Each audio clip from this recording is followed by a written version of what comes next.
Välkommen till Bandjournalen där du hittar det senaste, nördigaste och intressantaste som rör Kiss och deras vänner. Och nu så kan vi då bekräfta den stora bomben i Tyskland. Det som vi tidigare har hört talas om var inte bara rykten. Nu är det sanning också. Vi ska också prata om Bruce Kulick, hans gitarraffärer och hans tillfrisknande. Så att spänn fast er så kör vi! Till att börja med så är Bruce Kulick tillbaka på scenen. Den 31 juli så klev han upp tillsammans med Todd Kearns and Friends på någonting som heter Bootlegga Copa. Bruce själv var otroligt rörd och sa "Friday night was very special for me. First time performing since my surgery. Tears are falling sounds wonderful." En enorm milstolpe och kul att se att Bruce är tillbaka.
Och sen så har han förstås rensat i gitarrskåpet.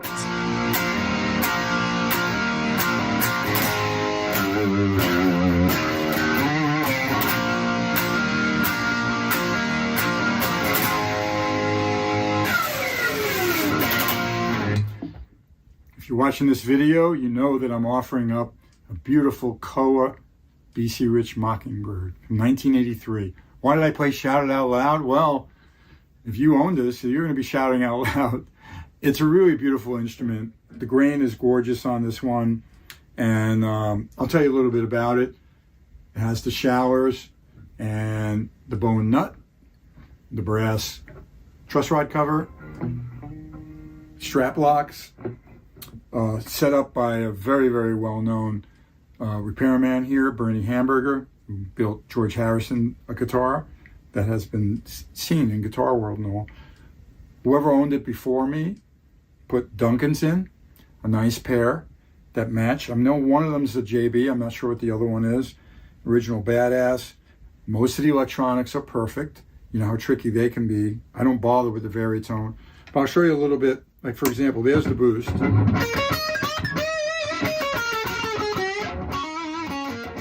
Han la nyligen upp en försäljningsvideo på sin YouTube-kanal där han demonstrerade och även sålde en otroligt vacker BC Rich Mockingbird i Koa-trä från 1983.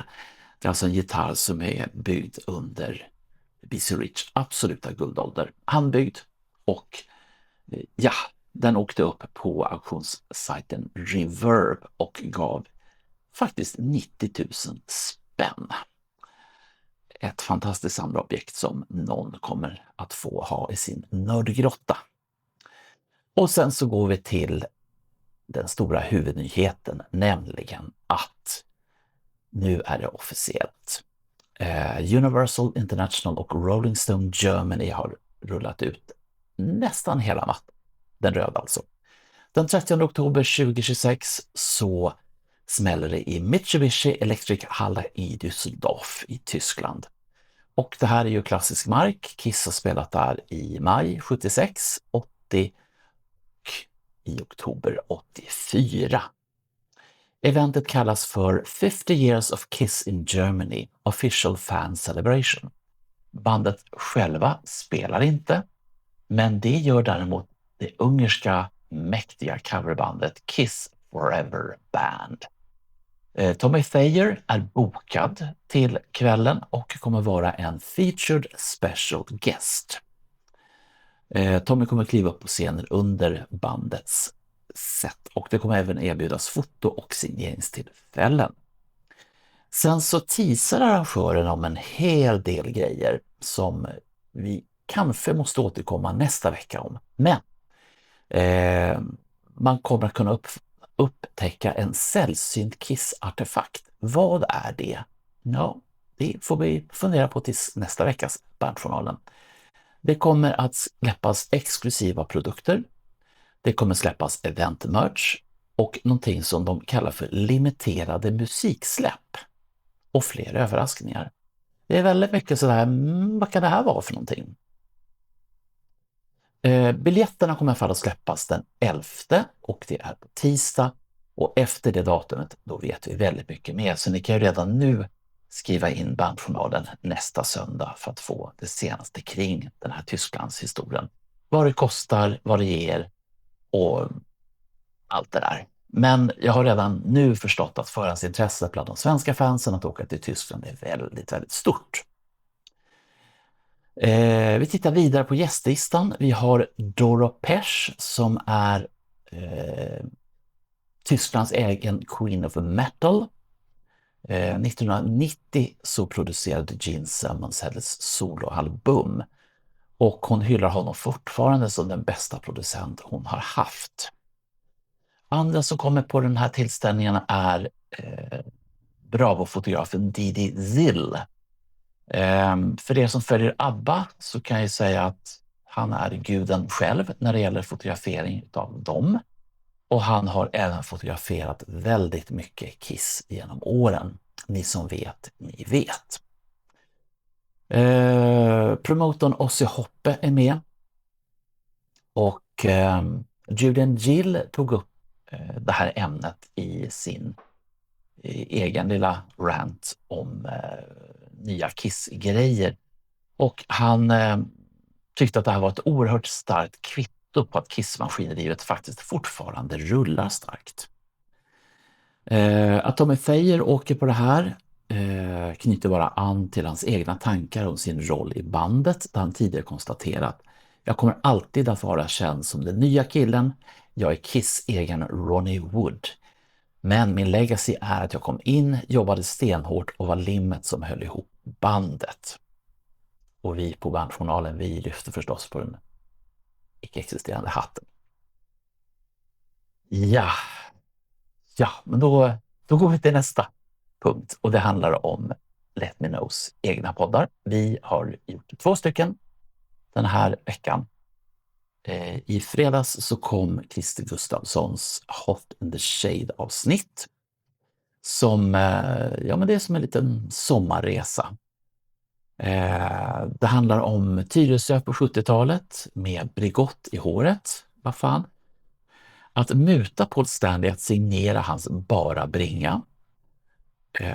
Och slutligen så berättar han om hela vägen fram tills Madison Square Garden 2023 där han var och såg den sista konserten. Dessutom så är det ett gripande samtal om hur Kiss blev en trygghet under en kaotisk uppväxt och resan till 8 års nykterhet. Yay! Och i lördags, alltså igår, så släppte vi ytterligare en podd och det var halvårslistan 2026. Det är i den avdelningen som vi är jätteotrogna när det gäller Kiss. Vi gick igenom våra topp 3 album som hade kommit ut under första halvåret av 2026. Vi hade det sett. Jag har suttit och gått igenom ungefär 150 stycken album via mitt betygssystem i mitt RUN-system. Andra gjorde det lättare för sig. Daniel drog iväg på filmiska rymdresor.